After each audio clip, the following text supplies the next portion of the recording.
Air traffic ground to a halt in southeastern Poland on Saturday as authorities moved swiftly to protect the country's airspace amid escalating Russian strikes just across the border in Ukraine. Poland's Air Navigation Agency announced that flight operations at two key airports, Rzeszow and Lublin, were temporarily suspended as a precautionary measure. The decision, officials said, was taken to ensure the unrestricted operation of military aviation, responding to heightened regional threats.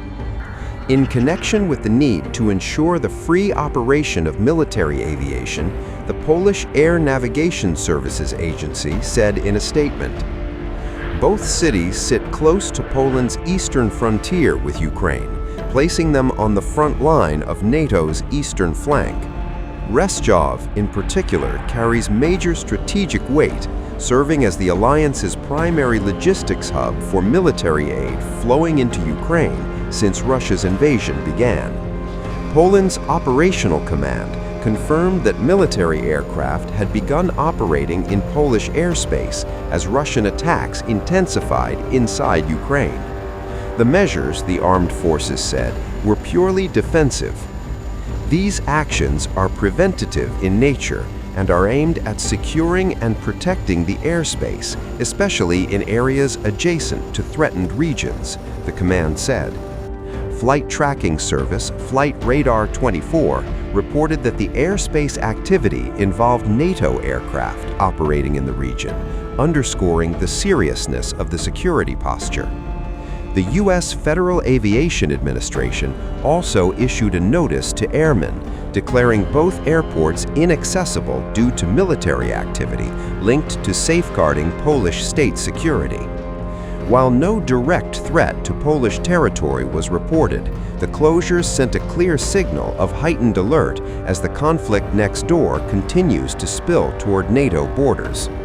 This is not the first time such measures have been taken. Just last month, flights at Rzeszow and Lublin were briefly halted under similar circumstances. At the time, Polish authorities stressed that the military activity was routine and that there was no danger to national airspace.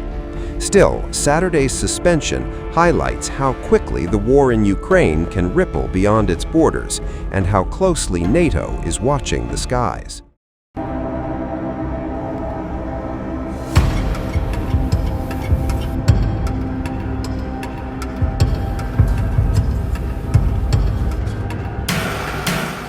Before Saturday's dawn, Ukraine plunged into darkness once again. A massive Russian assault ripped through the country's energy infrastructure, triggering emergency blackouts across most regions as freezing temperatures tightened their grip. Ukraine's state grid operator, Ukrenergo, said the attack was still underway, with power facilities deliberately targeted, leaving hundreds of thousands without light or heat in sub-zero conditions. According to Ukrenergo, damage from incoming strikes forced emergency outages nationwide. Restoration crews stand ready, but repairs can only begin when the security situation allows. For many Ukrainians, this means another night of cold apartments, silent radiators, and uncertainty as Russia presses its war despite ongoing U.S.-mediated negotiations aimed at ending nearly 4 years of conflict. Kyiv accuses Moscow of waging a calculated campaign against civilian energy systems, turning winter into a weapon. Nowhere has the impact been felt more sharply than the capital.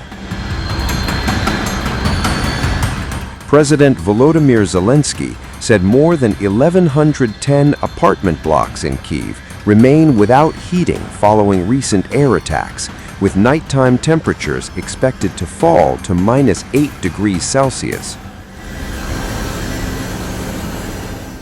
In a stark address, Zelensky demanded faster action. He called for urgent upgrades to air defenses, particularly systems designed to intercept attack drones, warning that uneven performance had left dangerous gaps. Personnel changes are coming, he said, in areas where results have been unsatisfactory. Every day matters, Zelensky stressed, saying there is no time for weeks or months of delays as repairs and equipment deliveries are rushed forward. I have scheduled a meeting with our delegation for tomorrow. The guys are returning to Ukraine today, late in the evening, and tomorrow there will be reports on those sensitive aspects of the negotiations in Abu Dhabi that cannot be discussed over the phone. We are preparing for the next trilateral meetings. Tomorrow we will be talking to our European partners. Our parliamentary diplomacy is also at work in America right now. The Speaker of Parliament, Ruslan Stefanchuk. Before his trip, we discussed what was most needed, and that is support for our state, our people. The Air Force of the Armed Forces, there will be staff reshuffles, currently in some regions and units in relation to protection against Russian Shaheds. The small air defense component, specifically countering attack drones, must work much harder and prevent the problems that currently exist. In some areas, the defense lines are better constructed, while in others there is still work to be done, and a lot of it. Emergency assistance is redirected to Kyiv from other regions, even as repair teams race to restore electricity and heat under the constant threat of renewed strikes. The pressure on Ukraine's defenses comes as fragile diplomacy continues in parallel. Ukraine and Russia have held 2 rounds of U.S.-brokered talks in Abu Dhabi since January. The negotiations produced agreement on a major prisoner swap, but stalled on the central dispute over territory. From Washington, President Donald Trump struck an optimistic note, telling reporters that good talks are underway and hinting that movement could be possible. The Kremlin says a 3rd round of negotiations should happen soon, though no date has been set. For Ukrainians shivering in the dark, the contrast is stark. Cautious words of diplomacy on one hand, and the reality of missiles, drones, and freezing nights on the other.